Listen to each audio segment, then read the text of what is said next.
from people like Brendan Hughes. In fact, today, the greatest threat to his life comes from disaffected Republicans rather than loyalists.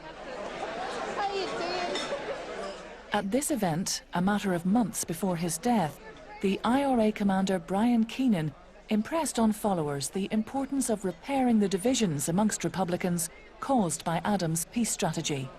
Brian Keenan is recognisably one of the greatest leaders of this phase of our struggle. I would like to welcome Brian up.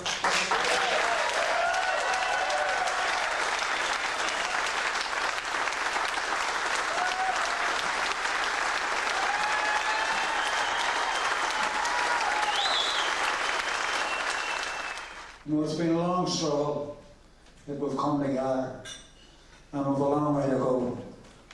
And it'll have to be conducted with integrity, no bitterness, comradeship, which sometimes is lacking, and especially with some of the people who left us in the last few years.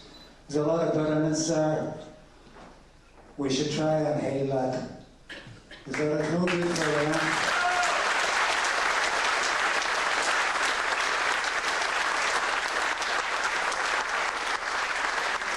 It's no good for them, and it's no good for us. So, in your own life, try and do something about that.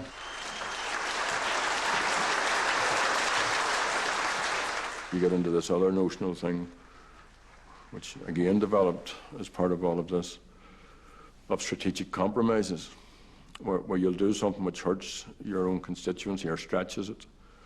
But you know, in the fullness of time, the good will come back, that you'll remove the space from your opponent, or you will give your opponent the space to move towards you. And I think that's been borne out. Gerry Adams has retained the respect of the vast majority of Republicans who've stayed with him. Outside the Republican family and away from politics, his relationship with the IRA is now viewed by some as irrelevant. I don't hear it. I only hear it when I switch on to the television and there's a studio debate, and coming up to an election when certain politicians will be seeking something to try and discredit another. That's the only place I hear it, quite honestly. I'm not sure. People make their own judgments based on whatever, and again, I come back to the point, it's where people are now that matters.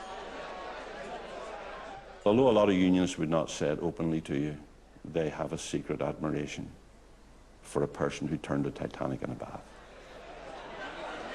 The way they have been able to bring a movement that was, you would have said, was almost addicted to violence, into a peace process where they now have been able to access the top positions in the country and political power as never before. A lot of unionists will not say this to you, but a lot of them admire the leadership skills and the political skills of Gerry Adams and the other Republican leaders.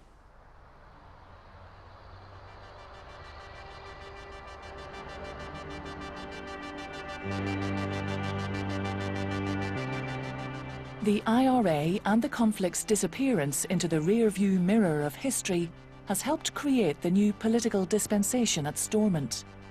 It's also allowing the space for Gerry Adams to come face-to-face with some of those who suffered as a result of IRA violence, brought together through a Protestant minister who himself has been on a journey alongside Adams.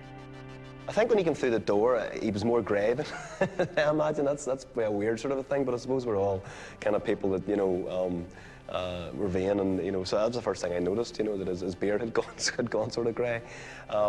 I was probably looking at the beard more than looking at his eyes, because I don't know if I really wanted to make eye contact, because I was nervous, I'll be honest with you. I was nervous about it. I found it a very moving moment.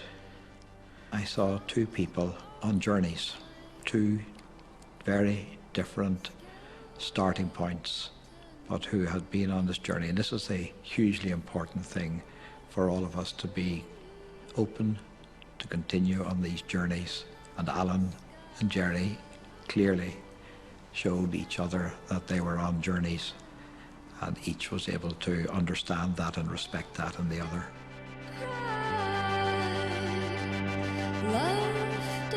The first thing that he said to me was, you know, Alan, before we go anywhere or we start any conversation, I just want to say to you that that I'm sorry for your loss. The Shankill bomb was wrong. I'm sorry for it, and I'm sorry that you've had to go through what you've had to go through. At the same time, he went on then to say that he respected the way, you know, I had coped with my loss and what I had done with my life since. So I suppose that was, in a sense, nice to hear, and meant that we were starting a conversation with an acknowledgement coming from Gerry Adams, which actually for me was significant. Alan McBride, who I don't know very well, but I know he suffered grievously, in my view, as both a leader and a role model. And he would not see himself like that.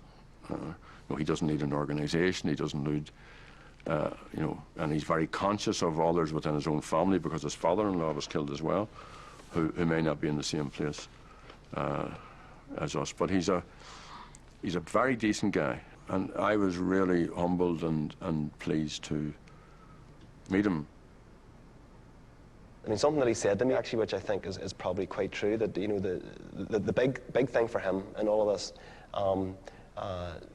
isn't necessarily the strides forward that he has taken, but it's been keeping his people on board while he's been taking those strides, and that has been, I think, particularly difficult. And I think that's why maybe people like myself, when we would have liked him to have, you know, taken a huge step, maybe had to take a series of relative small steps, because he didn't want to lose some of his hardliners. He has come from a very isolated and angry Republican community, and all of that now